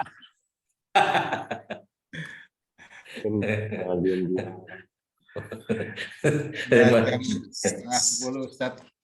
Baik. Alhamdulillah ini jadi seru ternyata tentang warisan ya. Ya, tapi minggu depan kita balik lagi ke ini apa nanti tematiknya nanti 2 minggu sekali aja. Ya. Balik ke MBA lagi Ustadz ya. Ya, MBA masih tetap jalan karena itu intinya kita ingin membaca. Sebenarnya belajar tafsir sebenarnya, tapi saya ingin menekankan jadi memperkenalkan bahasa Al-Qur'an supaya kita terbiasa dengan Al-Qur'an, karena ya kita ini dalam kondisi seperti sekarang ya, kalau tidak dekat Al-Qur'an ya kita mau kayak apa hidup kita gitu ya, karena pedoman hidup kita kan Al-Qur'an ya, hudan lil muttaqin. Jadi kalau kita awam dengan hudannya sendiri kan jadi masalah. Tentang waris paling tidak kita jadi ada perhatian Ustadz ya, walaupun kita keseluruhannya. Jadi kalau ada kasus mungkin kan kita bisa tanyakan gitu nanti ya. Iya. Ya, makanya kan fardu kifayah juga. Jadi minimal kita paham bahwa itu kewajiban. Jangan sampai gini. Jadi yang saya ulang dari awal ya. Orang melanggar tapi tidak merasa berdosa. Padahal konsekuensinya berat gitu. Berat banget gitu. Jadi ini kan dasarnya kan Al-Qur'an. Al-Qur'an mengatakan tuh bahkan tadi ancamannya masuk neraka selama-lamanya kan, naudzubillah min dzalik kalau terjadi pada kita. Lalu bagaimana kita kalau orang terdahulu? Ya orang terdahulu mudah-mudahan mereka melakukan itu karena tidak tahu. Sehingga Allah maafkan kan gitu ya. Mudah-mudahan karena ketidaktahuan atau hal-hal yang lain yang di luar kemampuan dia. Yang sebagian besar sih karena tidak tahu. Ya dianggap udahlah bagi aja kadang nggak ada pembagian, udah langsung yang sudah menempati ya itu menempati, walaupun ternyata itu kan potensi untuk kemudian jadi masalah, dan masalahnya yang paling berat kan di akhirat. Di dunia pun ada masalah karena orang yang memakan harta warisan itu ternyata hidupnya nggak akan berkah. Jadi kan dia tahu itu hak adiknya, hak kakaknya gitu, hak ibunya, kemudian dia ambil. Itu hidupnya akan berkah. Di dunia lah. Kalau di dunia tidak berkah, bagaimana di alam barzah dia? Bagaimana di akhirat dia? Kan gitu ya. Oh yang katanya di dunia juga berkah karena dia kaya macam-macam, di alam barzah nggak tahu juga. Di akhirat saya juga nggak tahu seperti apa kan gitu ya. Jadi oleh karena itu memang ini penting banget untuk kita pahami. Jangan gara-gara harta. Padahal makanya saya sudah membahas juga tentang rezeki kan. Padahal rezeki kita tidak akan tertukar. Apa yang sudah ditakar oleh Allah itu tidak akan tertukar. Makanya rezeki itu tidak akan tertukar, tetapi sudah ditakar, sudah tertakar gitu. Ya ada apa namanya? Jadi rezeki itu tidak akan tertukar, tetapi sudah tertakar. Jadi ini yang harus kita. Oh ya, di-share sama Om Jody ya, makanya kemarin Om Jody sudah mengatakan kan ya, rezeki kita itu tidak akan tertukar tetapi sudah tertakar. Sehingga jangan sampai yang sudah tertakar itu kemudian kita mengambil hak orang lain yang notabene itu saudara sendiri, adik sendiri, kakak sendiri, ibu sendiri atau bapak sendiri dan seterusnya ya. Jangan sampai itu terjadi pada kita semua. Ya, na'udzubillah min dzalik, karena konsekuensinya kan berat dunia akhirat. Baik, Mas Arya, kita akhiri dengan doa kepada Allah. Mudah-mudahan apa yang kita kaji hari ini bermanfaat dunia akhirat kita semua. Dan mudah-mudahan juga istiqomah kita untuk mengkaji hukum Allah ini menjadi saksi di akhirat kelak bahwa kita sudah mencoba, sudah belajar. Ya, bukan hanya sekedar gugur kewajiban, mudah-mudahan kita juga memahami dan itu yang kita jalankan. Ya. Ustadz, punten, saya ada penasaran sedikit. Apa itu? Sebenarnya ini yang saya ceritakan sudah meninggal juga sih. Cuma waktu itu ayahnya meninggal dan ahli waris satu-satunya perempuan hanya beliau karena adik-adiknya juga sudah meninggal. Lalu pada saat ayahnya meninggal itu pamannya ribut meminta harta warisan untuk pamannya karena pamannya mungkin ngerti urusan waris ya. Betul, Jadi betul. kalau misalnya anaknya perempuan hanya dapat setengahnya, berarti kan yang selebihnya pamannya dapat gitu. Ya, nah, yang betul. dikeluhkan sama almarhum kakak ipar saya waktu itu adalah pada saat ayah saya sakit, om kemana gitu. Nah, menurut agama seperti apa itu ya? Jadi omnya itu anggaplah menelantarkan ayahnya, tapi begitu ayahnya meninggal dia ngejar warisannya begitu, Ustadz. Ya, ya memang itulah yang terjadi ya. Artinya gini, terlepas dia perhatian atau tidak ketika masa hidupnya, tapi karena klausulnya dia adalah bagian yang dapat, artinya ahli waris yang dapat, tetap saja. Jadi tidak mempengaruhi perlakuan dia ketika masih hidup. Itu pertanggung jawab dia di akhirat nanti. Kan juga ada juga anak-anak itu ketika orang tuanya hidup tidak peduli, begitu orang tua yang meninggal dia rebutan pertama kali yang diminta adalah warisannya. Kan ada juga kayak gitu. Sama aja sebenarnya. Jadi tetapi ketentuan Allah itu karena anaknya perempuan cuma satu, dapat cuma separuh, sehingga separuhnya itu untuk asobah. Asobahnya itu adalah pamannya. Jadi pamannya dari bapaknya ini ya yang tadi yang Pak D atau Pak Le. Dan kemudian juga ada bibinya. Jadi kalau misalnya ada saudaranya dari bapak ini bukan hanya satu orang, bukan hanya si laki-laki ini, semua saudara-saudara itu dapat bagian dari separohnya itu dengan komposisi 1:2, yang perempuan dapat 1 bagian, yang laki-laki dapat 2 bagian. Jadi si pamannya juga tidak boleh kemudian padahal dia punya saudara yang lain, kemudian di kuasa sendiri dia juga akan zolim, nanti kan dipertanggungjawabkan kan gitu ya.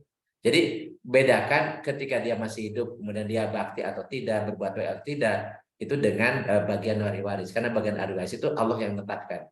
Sedangkan dia berbuat baik atau tidak ketika kepada yang sudah meninggal, itu hal dia, tanggung jawab dia. Karena harusnya ketika orang ini sakit dan dia sebagai ahli waris, itu dia punya kewajiban, dia men-take over untuk merawat, untuk membiayai, bukan dibebankan pada anaknya.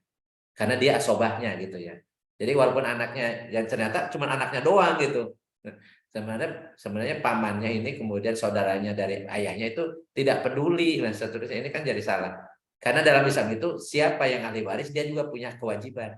Jadi punya hak dan kewajiban. Setiap kita berinteraksi punya hak dan kewajiban. Makanya kenapa dia dapat warisan? Karena dia punya kewajiban. Jadi punya kewajiban. Kenapa dia hak warisnya lebih besar? Karena dia kewajibannya lebih besar daripada yang misalnya kenapa perempuan dapat sebagian, karena dia tidak punya kewajiban menafkahi.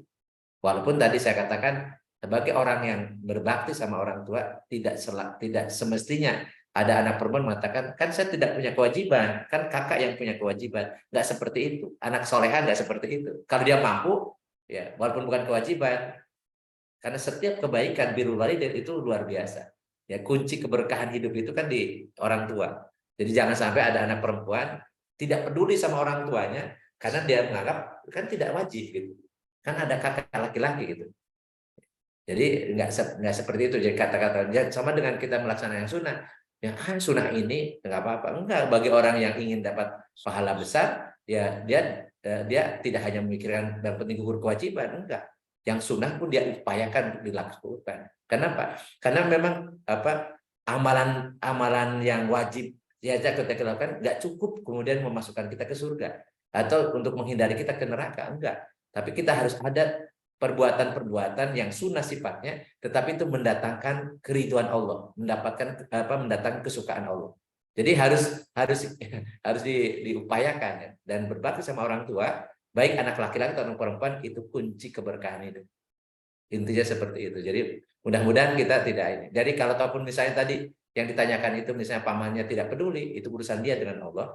Tetapi ketika dia nuntut warisan, memang dia punya hak di situ. Dan si anak ini nggak boleh nggak boleh ngomongnya, nggak bisa kayak gitu. Atau misalnya gini, ada ketika hidup anaknya ada yang dibiayai besar-besaran karena sekolah macam-macam, sementara anak yang lain itu masih tidak. Kemudian begitu meninggal, kemudian anak yang dibiayai banyak itu kemudian dianggap tidak jadi ahli waris. Nah, itu juga nggak boleh. Nggak boleh, karena ketika hidup itu terserah orang tua.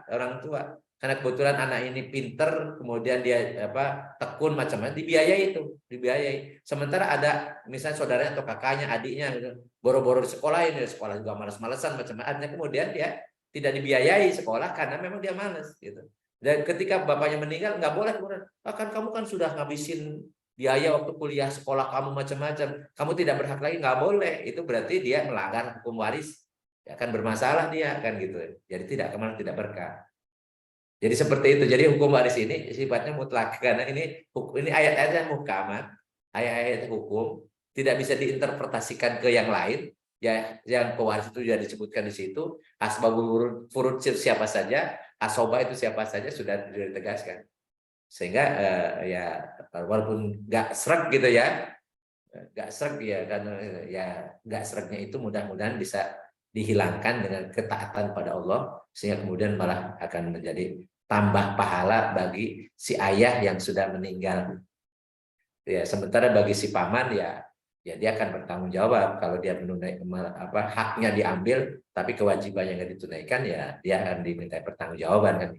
Sama juga dengan kita juga sama. Jangan sampai kita nuntut hak tapi kewajiban nggak ditunaikan. Termasuk suami istri ya, suami istri. Jadi suami tidak hanya menuntut hak tapi juga harus menunaikan kewajiban. Istri pun sama, bukan hanya menuntut haknya dia dinafkahi, tetapi juga harus menunaikan kewajibannya.